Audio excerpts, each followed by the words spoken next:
would like to now welcome a dear friend, Elite 11 coach since 2009 to the show, to the Elite 11 podcast, Yogi Roth.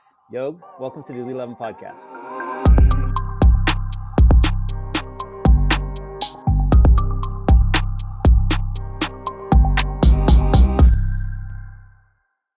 I'm so happy to be here. So excited for you and this show. I know it's been an idea floating for many years. And now that it's here, man, it's perfect timing. And you're the perfect guy to host it. Oh, appreciate that, and awesome to have you on because I've learned a ton from you over the years, especially in this realm. So excited to do this with you, and excited to get some great notes hopefully afterwards as well too, as we continue to build this podcast and hopefully it grows and becomes everything we hope it's going to be down the road. So before we get going, just really want to give the listeners a quick rundown of your resume.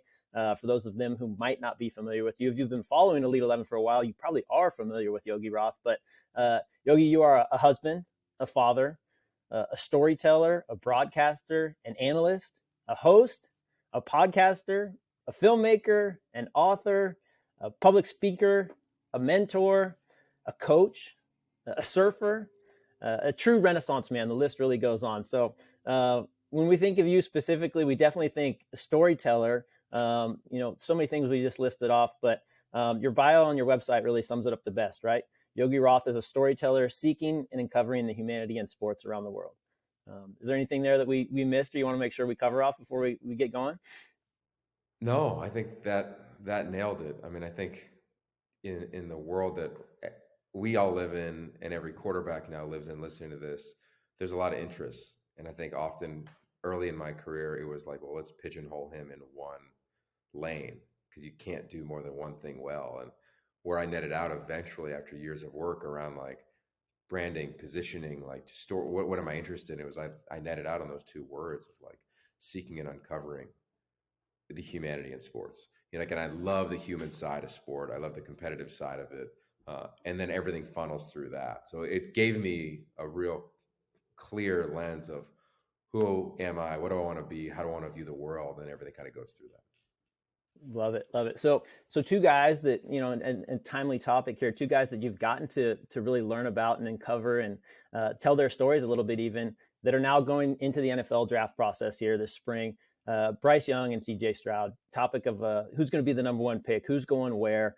They've been competing at the highest level, college football the last two seasons. You got a chance to see them up close and personal, first at the 2019 Elite 11 finals, but then coming through last year as college counselors as well. And, really just let's get your thoughts on them, through personal experiences and what are some traits that you see in both of those guys that you think have allowed them to, go through this journey. And, they entered college football really on the top, and they've been able to persevere, through their 3 years of college football and now emerge as top NFL draft prospects here in the spring of 2023. Yeah, a lot of stories kind of are running through my mind right now, but there's a hard stop and pause in Dallas, Texas, when they were at the Elite 11 finals. And I think of that first night, we took all the players outside and we had a moment where we said, all right, like we are going to allow you to just tap back into that childlike wonderment around the game. Right? You had Bryce, the biggest recruit in the world, committed, I think, to SC at the time. You had CJ, under recruited. He really became known, much like Sam Darnold and other players, through the Elite 11 process. But you watch them tap back into the joy of playing because of all the things around them started to get bigger and bigger and bigger. And that year, I think it was such a pivotal one for the Elite 11. As you know, we decided to, for the first time ever in 25-year history, say the players are going to vote on the MVP. I say this story because I think a lot of the listeners out there, it's important to note that forever these quarterbacks are being told who they are and what they are. You are the best player in America. You're the best dual threat quarterback. You're the best pro style quarterback. Same thing we're doing now as we enter the NFL draft and the discussion around these two guys. But for those 4 or 5 days that we were in Dallas, it was all about them evaluating themselves and one another in a small group. And oh, by the way, not even by design. CJ, Bryce, Drew Pine, now at Arizona State, formerly 8-2 quarterback in Notre Dame, they're all in the same group. So every day they had to look at each other, and we did this exercise that we learned from the military, and just get to the truth and say, okay, for instance, Bryce, you didn't do well today in whatever drill. Instead of, hey, Bryce, you're my boy. I love you, but you could have been better today. And I think watching them, and I would just sit much like yourself on the outside, the periphery of their meeting with, they had like a member of the military who's guiding that conversation every day at the end of practice, as well as their own vernacular. And I'd hear them talk and I'd hear them hear hard truths. And then on the final day, when CJ Stroud is named MVP over Bryce Young, I never forget the look in Bryce's face. And the next words that came out of Trent Dilfer's mouth were the following quote, "You can either be a product of the process or the prisoner or a prisoner of the moment. You can be a product of the process or a prisoner of the moment."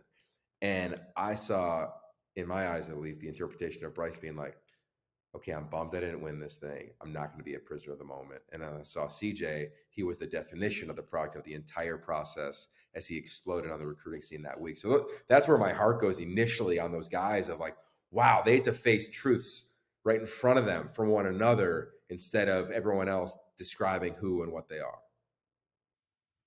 I love it. And I mean, I think that's the public gets caught up in the Elite 11 and the competition and who's going to be MVP. But I think you and I both know behind the scenes we are, and this is why it was created. We are truly trying to prepare them for the next level. And so you talk about an experience like that, and you don't think you're gonna see some adversity at a fun camp like the Elite 11, right? But to hear your account of it, right, it truly was a really a pivotal moment, I think, in particularly Bryce's development and being able to process something like that and obviously be able to move forward and be super successful, Heisman Trophy, everything that he's accomplished at Alabama speaks to just his maturity, right? And I think we saw that, as a high schooler, even back in Dallas, as you stated.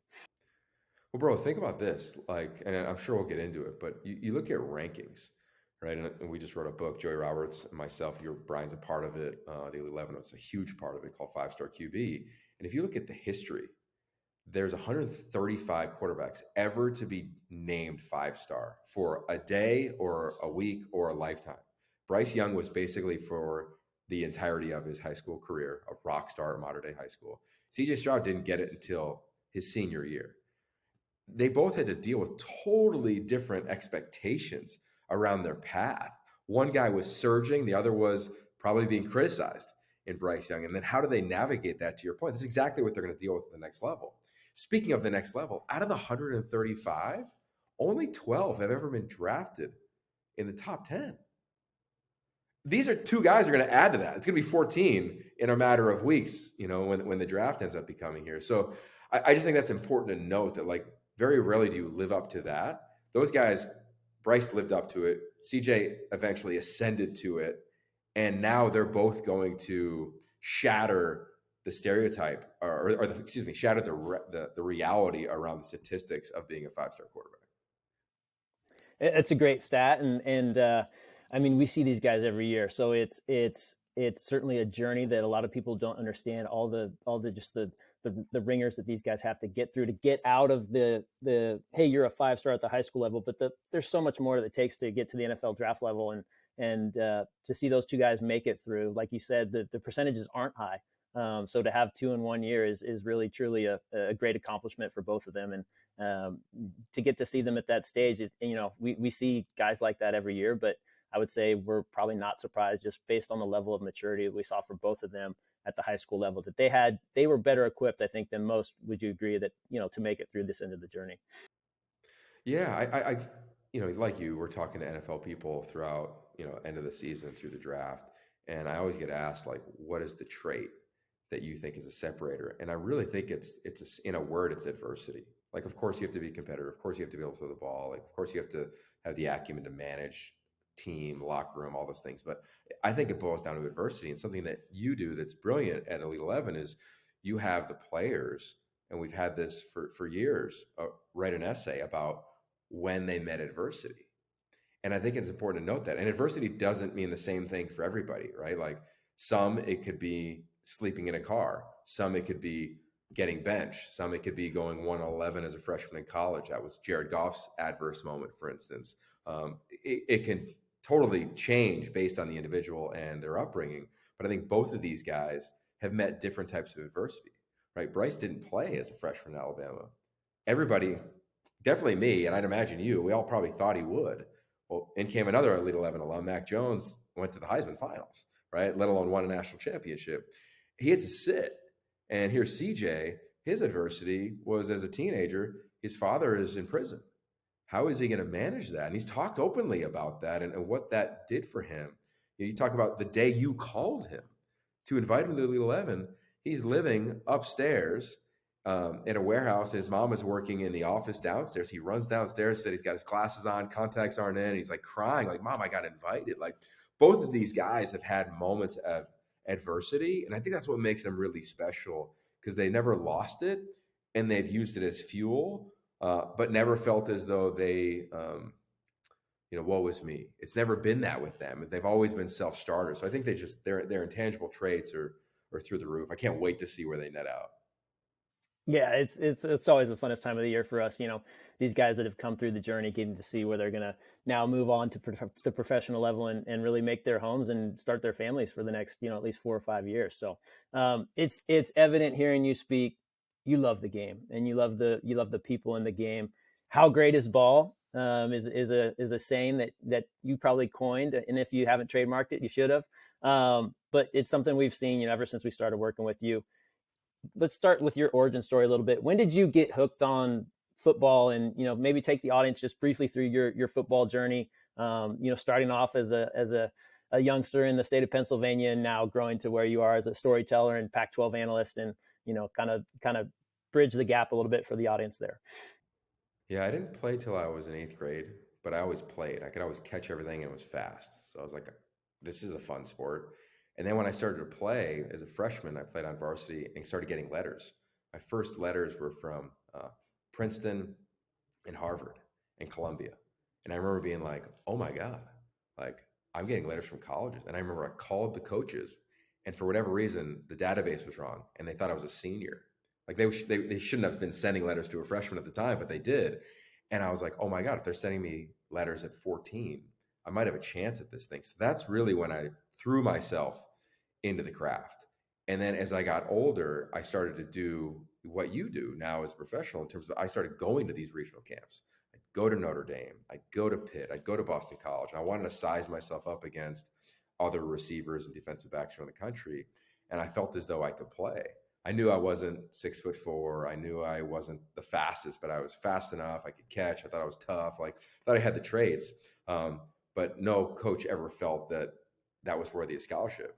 And I can remember sitting in my bed late at night as a senior in high school saying, all right, am I going to go to a D2, D3, 1AA school and, get some money and go be a starter? Or do I need to take a shot at my dream? And I couldn't stomach, Brian. I couldn't stomach turning on Thursday Night Football at the time, because that was cool back in the day, and turning on ESPN and watching a team play and me not playing. So I said, all right, I'm going to gamble on myself. And I called the coaches at Pitt, and the receiver coach was a former walk-on, and I needed somebody that knew that experience. And I said, I want to come. And they said, okay, I'm not going to guarantee you anything. And I said, I don't need to get guaranteed anything. And I moved out there in the summer, before moving in the summer became Vogue and Summer Bridge and all those things that happen now. And I was like, I'm going to learn the offense. And I learned every single position. And I had one goal my first year, which was to not play a snap on scout team and make the travel roster. And like, one of the greatest prides I have in my personal career was like, I never played a snap in my life on scout team. And I made the travel roster. I played in my second game as a freshman at Bowling Green and beat out a bunch of scholarship players. And what I learned is what I share now, is that people play players or employ employees that they trust, period. End of story. Like, if they trust you, you have a shot. And I learned that really young. And I was like, okay, I'm going to be the most trustworthy person in the program. And went from walk-on wideout to scholarship wideout to sitting in the quarterback rooms. And that's where I fell in love with the position, which is centered at the Elite 11. And I was like, I need to learn this position. I may not play it, but I need to be a master around it. And then from that point on, played a little bit in Australia, and then got a job at USC. Lowest job on the staff under Pete Carroll, but it was awesome. I got my master's degree. And when I was 19, he took me out to dinner prior to me working for him. And he said, Yogi, your only job in life is to create value. And I was like, well, what does that mean? And he goes, just create value wherever you go. And if you do that, you'll start to leapfrog the competition. Don't focus on climbing rung after rung after rung on this proverbial ladder. Just focus on creating value. So I was like, okay. And I bought into that. It's the same thing as a player, like create value, be trustworthy. Same thing as a coach, create value, be trustworthy. And then all of a sudden I started rolling on his staff. And now to catch you up to speed. Same thing as an analyst. Like I'm not a Heisman Trophy finalist, but I'm confident that I can sit next to any analyst in the country and celebrate the game and coach the viewer in a way that I think is entertaining. And I do it hopefully through the work and being trusted to do the work. It's amazing. And the two things you touched on, trust, right? As a father right now, I think that's applicable to anybody. I'm having conversations with my sixth grader who wants to get all these adult privileges now. And it's the same thing. Trust is so important, whether you're a football player, whether you're a son, whatever profession you're in, and building value, obviously, too. You played with a guy that really created a lot of trust with his quarterbacks, Larry Fitzgerald at Pittsburgh. Truly an all-time great at the position that you and I both played, wide receiver, someone that had an amazing NFL Hall of Fame career. What did you learn from being around him in the college locker room and traveling and rooming together, in the games there at Pitt, from your experiences with Larry Fitz? I think there's two things. My favorite story about him was his first game. Um, in most colleges, they like name someone your big brother, which is basically like take care of the guy. That was my job for him. So he came in, I was a junior, he was a freshman. They're like, Yogi, teach him the offense, basically train him to take your job, which he took him about 2 weeks to do. And also make sure he's not late to anything. Cool, no problem.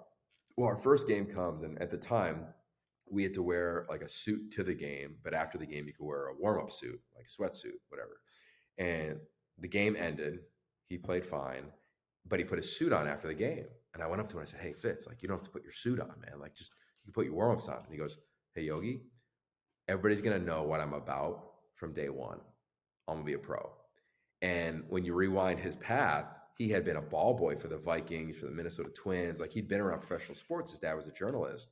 He saw what it meant to be a pro, being around Dante Culpepper, Dennis Green, like those locker rooms, Kirby Puckett. And that just struck me at 21 or whatever I was at the time, of like, he has a vision for what he wants to be. He's going to pen his story. And his story now, 17 so years in the NFL, I bet the word cloud of Larry Fitzgerald is professional, is one of the first words that come up, like the consummate pro. You have him now we have had him at the Elite 11. He's dressed to the nines. He's focused. He's on time. Like everything about him screams, of course he put his suit on after the game. So that's one. And then two, what he taught me was that to be great at anything, it's got to be a lifestyle choice. By that, I mean, like, he lived in the weight room, and he wasn't always lifting weights. He was just there. He lived in the facility, wasn't always studying film, but he was there. He was around the game constantly. It was his vernacular. It was his lifestyle. It was his love. It was his craft. And that to me speaks volumes. And we see guys now, and I hear about guys in advance of the NFL, like, yeah, they got in right when the meeting started. They left right when the meeting ended. Like, that's not trusted. That gets found out pretty quick. And I think if you want to be great at anything, whether it's your job or my job or how we started, you're Elite 11 25 years or 24 years now. Like, you had to gain trust. So you had to learn, how did Andy Bark do it? Like, what was Matt James doing? What's this whole Nike thing? Like, I'm sure there's times where you worked and didn't get paid. Same thing in broadcasting, same thing for Larry as a wideout, jugs machine, whatever, sleeping with a football. Like, just, it was a lifestyle. And I love that about him. And I think it's important that players diversify their lifestyle, but if you want to be great at anything, you've got to be willing to protect it and be trusted around it. And he is impeccable at that. Amazing story, and speaks to, like you said, the professional that he is. You gotta love it at the end of the day, and you clearly love Elite 11. We've been working with you since 2009. I want to rewind back to that year and that time as you were transitioning, moving on from USC and some of the coaching stuff you've been doing earlier. When did you first get introduced to the Elite 11 brand, and how has your relationship with us grown over the years from your perspective? I think the last one I want to touch on is, you've done so much within Elite 11. What's kind of your favorite hat to wear when you're out at the events and getting a chance to work with the nation's top quarterbacks? Cool. I love this question. I think, like probably everybody on this podcast, you owe massive homage and gratitude to Andy Bark. I know you do, and I definitely do. When I was 17, I went to the first ever year of Nike training camps. It was at Penn State, and it was back in the day when the NCAA allowed coaches to be there, which, if you're listening, NCAA, change that rule. It's terrible. But I remember meeting Joe Paterno, meeting Tom Bradley, meeting like the coaches at Penn State. Well, I had broken my leg at a summer camp the previous week at Boston College. And I was so nervous that I was like, I need to go to this camp at Penn State. I drove myself out, leg is throbbing, and I go up to Andy Bark, who's, of course, like the cool, good looking guy running the camp with a visor on. Like you could tell, like, this is a SoCal guy. Yeah, he was awesome. And I was like, who is this guy? Like, I need to know you. Introduced myself, and I was one of 300 players, right? In year one of a brand new event with probably major pressure around it, notoriety. Andy, I'm sure, was like doing his best to convince people why it was such a great idea in year one. And he stood on the side of the indoor facility at Penn State with me for probably 20 minutes. And he goes, "Hey, I know you're injured. I know how passionate you are about this." Called the camera over and he goes, "Catch balls for the next 20 minutes. We're going to film you. So there's some tape on you." And I remember, I have chills, Brian, just thinking about that because I could see Andy now breathing life into like the 5'11", 180-pound Pennsylvania hillbilly's dream, right? Like I came from the middle of nowhere, 2,500 people in my town, no stoplights, but I wanted to play in front of 80,000 people and felt like I could. And Andy felt that, and he knew that, and that moment introduced me to the brand. Elite 11 was still a year away from starting, but it introduced me to what he was building. Okay, so fast forward all the way to USC. I'm a young assistant, and in comes Andy Bark to spend time with Pete Carroll. In comes Slater Bark, his son. Well, as Andy and Pete are talking, I'm like, "Hey, Slater, let's watch some film." So I took his 8-year-old son at the time, who's as old as our oldest, Zane, at the right now, and we're just watching quarterback tape. So much so he would come back every Tuesday all season, and Slater would sit in quarterback meetings with me. So I started to hear about what Andy's business was while I was coaching. And then when I transitioned out, I remember coming to the office I'm literally sitting in right now because it's Andy's old office. And he was like, "Why are you going to leave coaching? Like, you could be on this rocket ship and go." And I don't think I had a vision for that. I was 26, 27 at the time, and I wanted to live in LA. I loved LA. And I said, I wanted to stay around the sport, though. And he goes, "All right, well, come out to Elite 11." And that's where I went down to Orange County, Soka University, for my first year in 2009 at the Elite 11. And I think from that point to now, here we are in 2023, to answer your question, the thing I like the most at all the hats I wear is probably still the coaching. Like I love being out on the field, talking to a player, getting to know a player. Like at SC, I had Mark Sanchez, Matt Leinart, John David Booty, Mitch Mustaine, Aaron Corp in a room. Well, it's cool to have a room of 20 some of those guys and try to connect to them and then go on the field. So I still love the football side of it.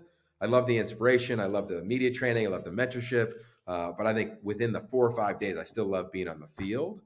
And then when that's over, my favorite part, I talked to so many guys when their football careers were over, about to get married, looking for a job, just got laid off from a job. Like, I think that part of my role is like almost like good cop Yogi here at the Elite 11 is something that I really enjoy as the players get older and older into the next stage of their life. You're a 4-time published author, but your most recent book should be near and dear to our audience's heart, 5-Star QB. You and Yogi Roberts interviewed over 100 former 5-star quarterbacks and got some amazing stories and feedback from those guys in all of their personal journeys. And seeing those guys go through to, some of them accomplish their goals at the highest levels and even be drafted into the NFL, but a lot of them, fizzle out and sometimes not even become a starter in college and never play again. What's one thing you wish every quarterback would know coming into really like the high school recruiting and Elite 11 process in order to hopefully, take the most out of it and hopefully go on to be successful at the next levels and beyond? Brian, that's an incredibly thoughtful question. Um, I immediately think of the first thing we ask quarterbacks at the Elite 11, which is we ask them the question, what is your intention here? Most say they want to win the MVP. They want to be one of the top Elite 11 quarterbacks in America. And then we teach them this quote, which is pay attention to your intention. And we take a deep dive and have a big time conversation about what your intention is. I say that because I think the one thing that I would want every quarterback to hear and carry with them moving forward is, can you compete to truly be committed to the present moment? And I know that it may sound cliche, but I do believe that the highest achievers, the highest performers, the ones that can eliminate the noise, right? There's a great quote that came out from Damian Lillard a couple days ago around like how he manages all the noise. And he was like, because I got a lot going on. I got a family, I've got kids, I've got actual friends. I'm not worried about what people tell me I am. I say all that of like to the player, can you compete to be connected to the present moment? I'd say the same thing to the parent. Can you compete to be present in the present moment? Can you look at your intention and be okay with it? And where and what type of energy are you putting towards that? And is it to the benefit or detriment of your son's future? So I really believe that. Like, the more and more we wrote this book and interviewed all the quarterbacks you referenced, and then we talked to 40 coaches, GMs in the NFL, scouts, people like yourself. Like, we got a lot of opinions and advice from people that are around this position, and all came out on the same thing of like, if you're good, you're going to be good. Like, we know that, but can you have the right mindset? Like, and is your mindset connected to the moment? Are you worried about your next NIL deal? Are you worried about the offense you're going to run at the next place you're going to go be? Are you worried about where you're going to transfer to if it doesn't work out at school number one? Like, those things are happening in high school and college. So I go back again to the mental skill around front loading. Can I compete to be connected to the present moment? And if you can flourish in that moment. And then you start to stack those moments. And those are the people, those are the Bryce Youngs, those are the CJ Strouds. Like, I think it's a short list of who those guys are, because it's one of the hardest things in life to do. But that is what I would challenge anybody on this path to commit to. Amazing answer, Yog. And I mean, I see that all the time too, and it's in everybody's everyday life. People want to get to this goal that they have 3 or 4 years down the line of, like you said, being drafted or being an All-American, or for high school freshmen, they already want to get recruited and go to a certain school and get these scholarship offers, and they're missing on the day to day. Like, I think back, and we talked about this before at night at Elite 11, like with the quarterbacks too. Like, for example, there's nothing cooler than your senior year of high school football, Friday night lights with your boys, and how many of these kids, they almost want to fast forward through that experience, and they're not present, and they're not living, they're not enjoying those moments that you never get back. Like, no matter what level of football, for example, you go on to play, you never go back and you'll have an experience like playing under the Friday night lights with your boys that you've grown up playing Pop Warner with, and that you have real relationships with. And so it's an awesome point that I hope everybody takes to heart, just being able to live in the moment. And I think it was our theme one of those years at Elite 11, right, was embrace the journey, right?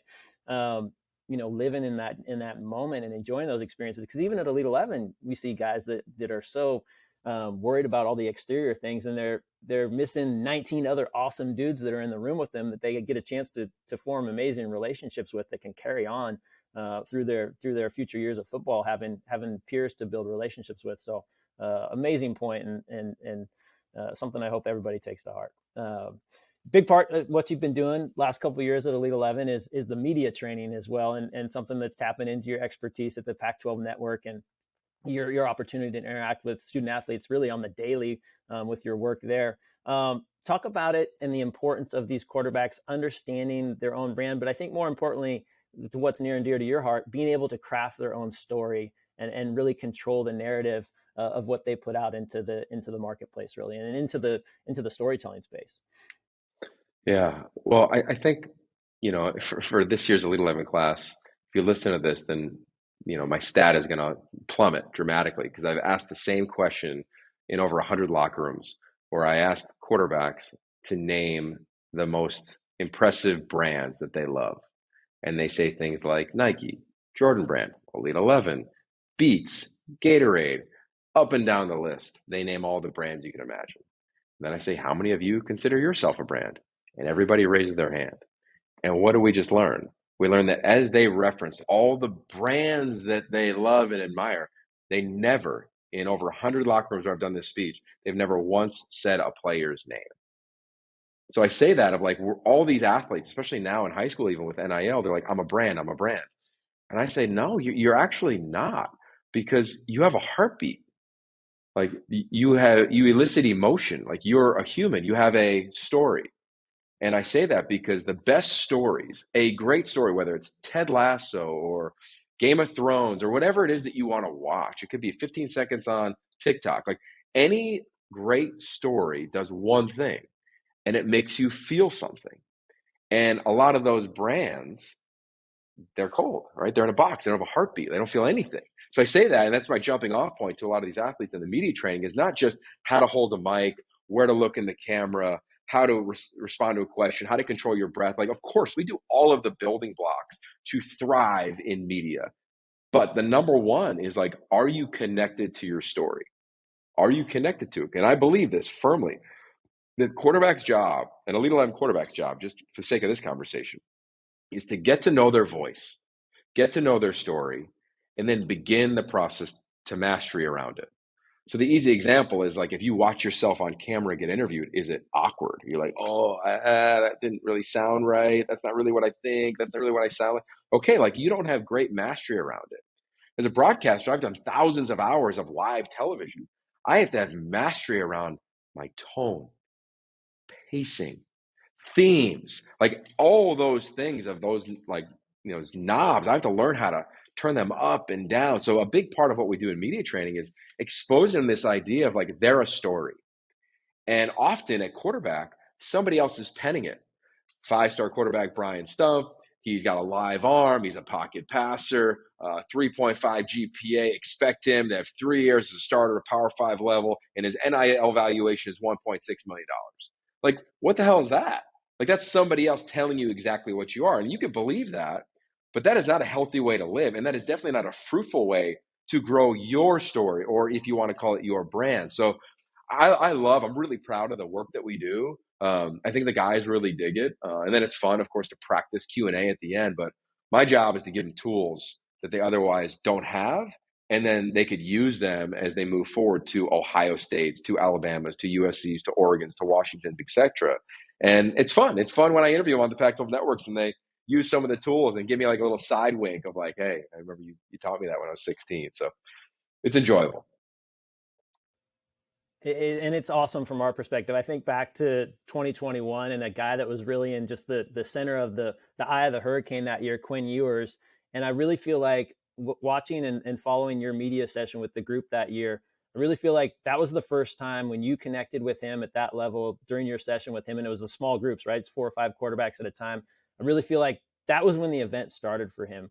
When you were able to level set with him about, he controls all this, right? And he can have fun with it, because it just seemed like he was getting dragged along at that point, right? And he was the perfect recruit, and he had the 5-star rating, and he was the first perfect recruit since Vince Young or something like that. All the internet guys were saying, and it just seemed like a lot for him. And the way that you were able to connect with him, I think, like, changed his experience for the rest of the time, and hopefully moving forward. I don't know if that example rings true with you, but I've seen you connect with so many guys through those more intimate sessions, and really change their experience.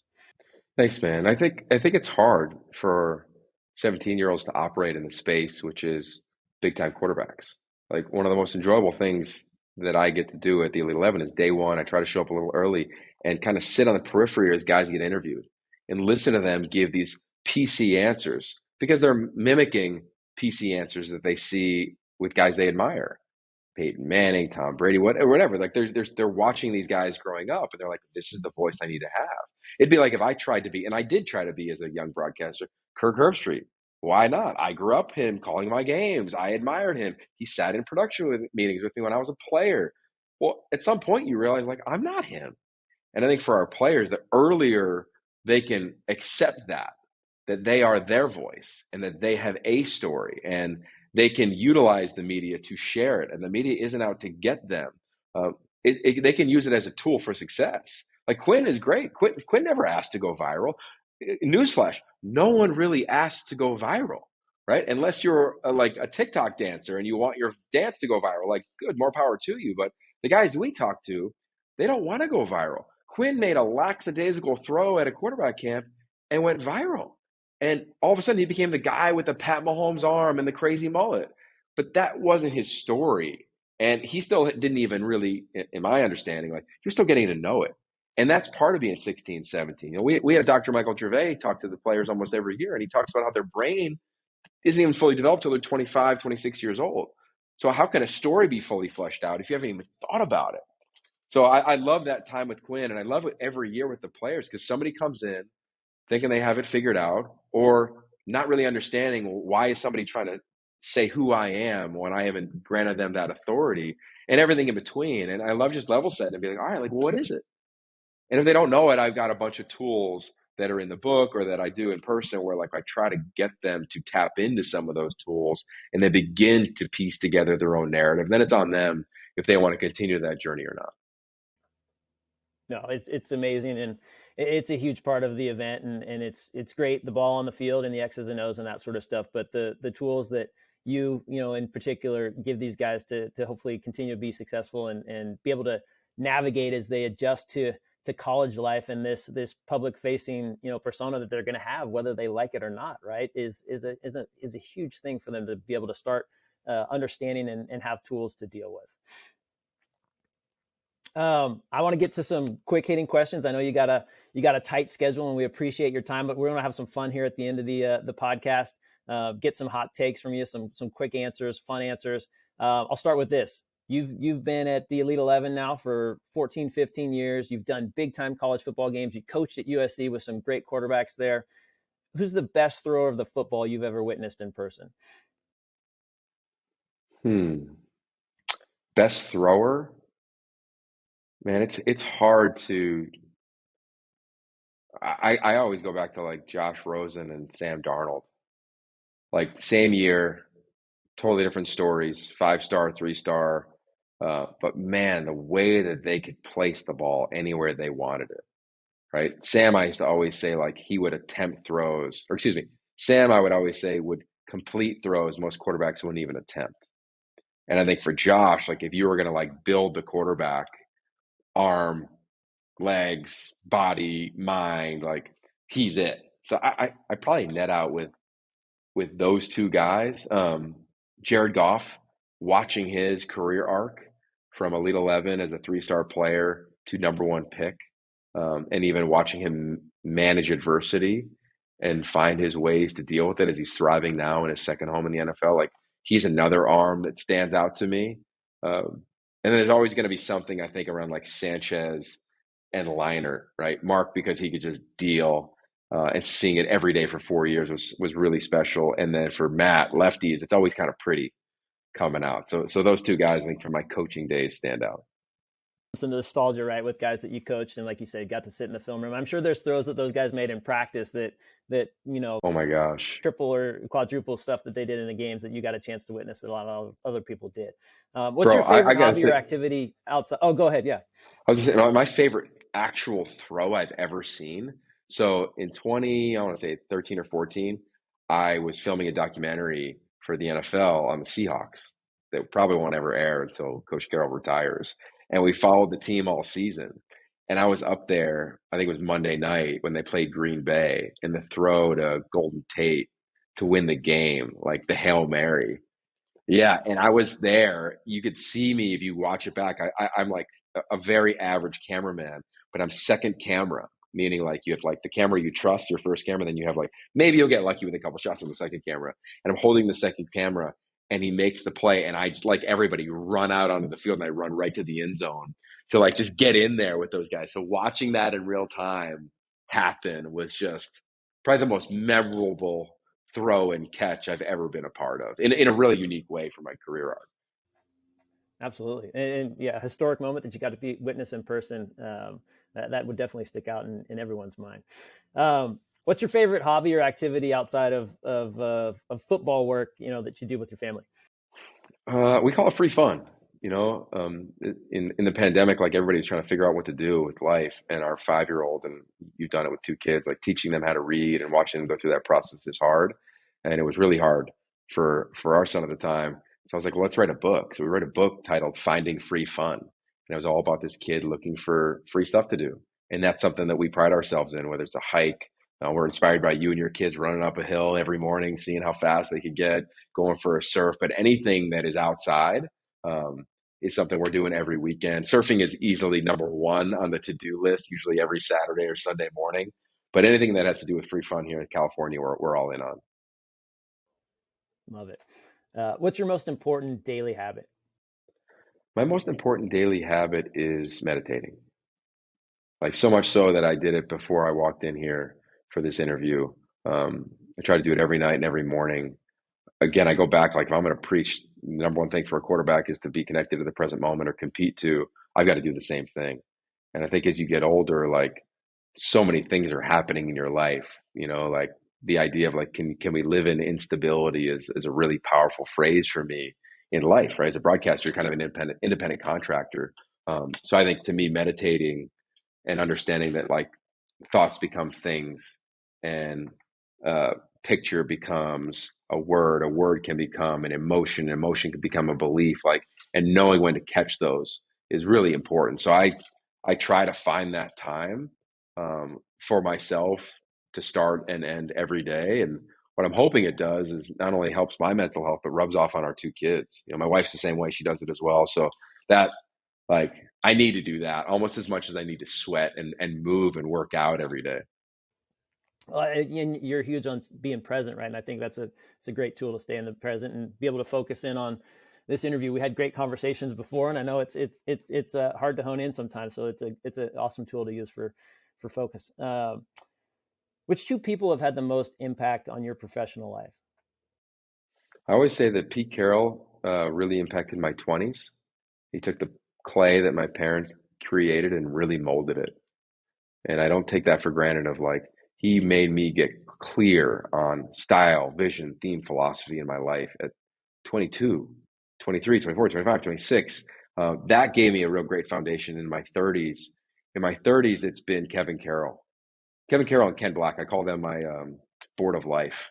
Those two guys. Ken Black started Spark with Andy Bark, of course. People may know him, a longtime Nike employee. And Kevin Carroll, he wrote the best book second best book I've ever read, which is The Rules of the Red Rubber Ball. Follows The Alchemist is always going to be in pole position. But Kevin is a thought leader, somebody who's in my life as a father, as a husband, mentoring me in those roles. Also, is an incredible storyteller. So I'd say three. Those guys in my 30s and 40s, Pete in my 20s for sure. Football, been around the sport a ton. What's your biggest football pet peeve? Oh, I probably have a lot. Um, I mean, I try to always look at the sport through the lens of like, we don't exist without the ball. Like, I'm never a fan of like people getting fired or losing jobs in coaching. We know that it happens. Uh, the only times I think it should happen is when like the team lost hope or you think you're bigger than the game. So like for me, pet peeves around on the game, like I'm delicate around that because like this ball behind you, like I don't have a business. I don't have a craft. I don't have a job without it. So I always like start there. Like without the ball, we don't have a game. Without the game, we don't have players. Without players, we don't have media rights. Without media rights, I don't have a job. And I just pull on that thread of like insane gratitude to the game.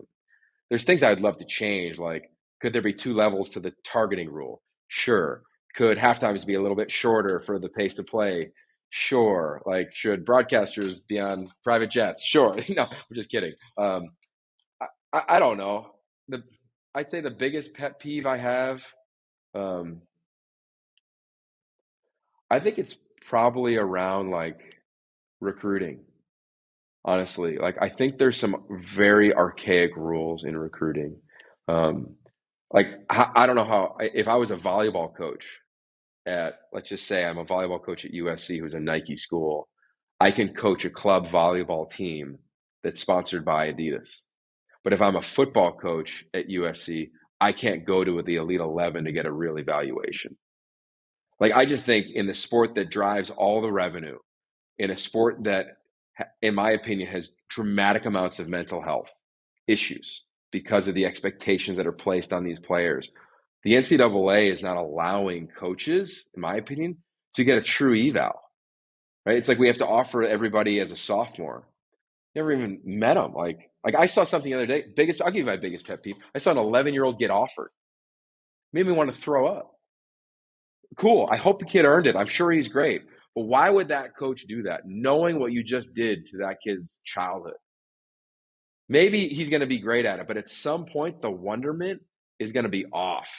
So, yeah, my biggest pet peeve, I guess, is early offers and coaches not being allowed to truly evaluate in a way that's appropriate or even equitable to other Division One sports.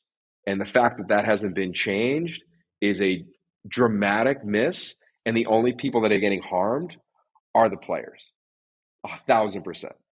And I'm not cool with that. That's a great topic. We could do a podcast episode on that alone. The recruiting process and the fallacies within it, both that affect, the quality of the game, the quality of life for the athlete and their families, but also the quality of life for the college football coaches that are already, trying to coach up a squad of 105, right? And wins and losses matter, but then they also have to go and spend, 50 hours a week recruiting too. Like, so that's, oof, we'll get that one scheduled and get a panel to solve those problems. You're at home with Amy and the kids. What's the best meal that you would prepare, that you know how to cook, that you would take that on for that night and deliver a fine dinner for your family? Oh, dude, I thrive. I thrive at very few meals. But in the pandemic, I became a baker, and I could kill like a good pie, like blueberry muffins, and I couple it with French toast. I get like the good like brioche challah Nice. bread, Yeah. and nice and You're a thick. desserts and sweet and That's breakfast guy. That's good. yeah, that's my claim to fame. Love it. Grew up in Pennsylvania. Did you have a favorite NFL or college football player growing up whose poster was on your wall, or whose jersey you owned? 100%. Jerry Rice. I love the 49ers. Steelers and the Eagles were always running the ball. The Niners were throwing it. And once I got his book, Rice, which I still have in my home office, I learned about him running uphill. So I found the biggest, steepest hill in my neighborhood, and I ran up it thousands of times as fast as I could. And I imagined running it with Jerry Rice, running it with Roger Craig, catching balls like Jerry Rice. I would catch bricks in the backyard. I didn't even know if that was true at the time. You just heard about it. There's no internet. But 1,000% Jerry Rice, back against the wall guy. That was my dude growing up. That's a great one. I started with Dwight Clark as a Niners guy, and then, not because I'm a little older than you, I'm not going to date myself too much, but then it transitioned to Jerry, and I ended up being given 80 when I got to college, and rocked that number through my college career as well. So yeah, big inspiration. And for that debate of the greatest receiver of all time that I see sometimes on Twitter, and some people trying to inject a Randy Moss or other, like, I feel like those people just never saw Jerry Rice play. Right. Agreed. Agreed. All right, last one, and then we'll let you out of here. If you could have dinner with any three people, alive or dead, who would be sitting at that table with you? Yeah, I love this question because we pose it to the Elite 11 quarterbacks all the time. Um, Off the cuff, uh, number one, I'd say Barack Obama. Like, as an orator, as a motivator, as a leader, like, take the politics outside of it. And I lean towards him, but I have so many questions for him on, like, he is so thoughtful. He just seems like someone that could galvanize. So he'd be easily number one. I think number two, as I've gotten older, I find myself leaning more into uh, storytellers.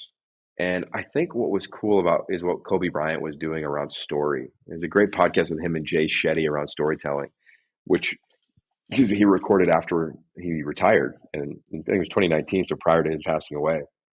I'd love to have a dialogue with him around story and sport because I think we have all these characters for our kids to fall in love with, like the Avengers, but we don't have like Captain Compete.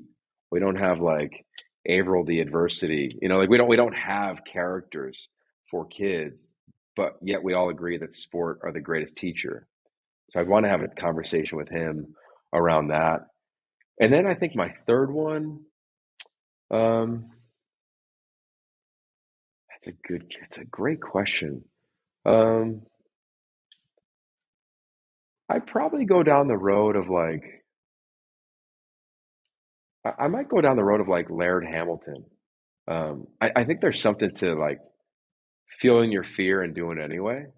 Like I of course like engulf all of his content as a big wave surfer and really a pioneer in that.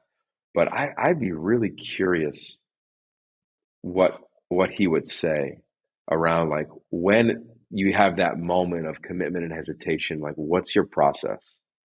Because we all have it, right? Like I think, and like Gervais taught me this of like instead of feeling nervous, feel switched on, and I love that concept. And I'd imagine that he'd be someone similar. I'd say Paulo Coelho would be probably the fourth as one of the greatest writers of our time, but thought leaders is where I would lean. Like, and why do you have those thoughts, and how can you be a catalyst to helping people? I really believe my last thing, Brian. I really believe this in life. The only job we all have is to give everything away at the end of the day is to give it all away. But to give anything away, you have to go gain it. You have to go gain knowledge. You have to go gain expertise. You have to go gain experience. You have to go gain failures. You have to go gain hardships. Like you have to gain love. You have to gain heartbreak. Like you have to gain all that shit, and then give it. And that's what I think what you do, the Elite 11, is amazing because you're giving competitive opportunities to thousands of young men in this country every year. You're giving it to them.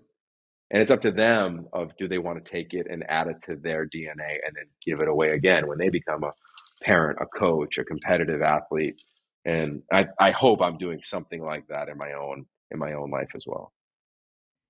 Well, you absolutely are. You've been doing it through Elite 11 for going on 15 years now, and through all the other various outlets and author podcasts. Every time you're on, you're sharing with folks, and that's the amazing part of working with you and having you be a part of Elite 11 for so long now and be a staple with it. And looking forward to another great year coming up here in 2023. We got the Elite 11 final set and ready to have you be a big part of it again. So I know you got a busy schedule. Appreciate you joining us. Appreciate everything you've poured into this event for so long, and especially that 2021 year we got to share together, where we had a shorter staff and held it down together. That was truly one of the amazing professional experiences I've been able to have personally, and just be able to spend so much time with you and be able to bond over that shared challenge that we took on together. So appreciate you being on. Great answers, and look forward to doing this again as soon as we can. Yeah, man. Congrats on the platform and the show. And you know how much love and gratitude I have for you. Looking forward to doing it again this year and hopefully many years to come. Looking forward to seeing all the quarterbacks and their families this summer in Southern California at the finals. Awesome. Love you, bro. Thanks for You being too. on. We'll do it again soon. Peace.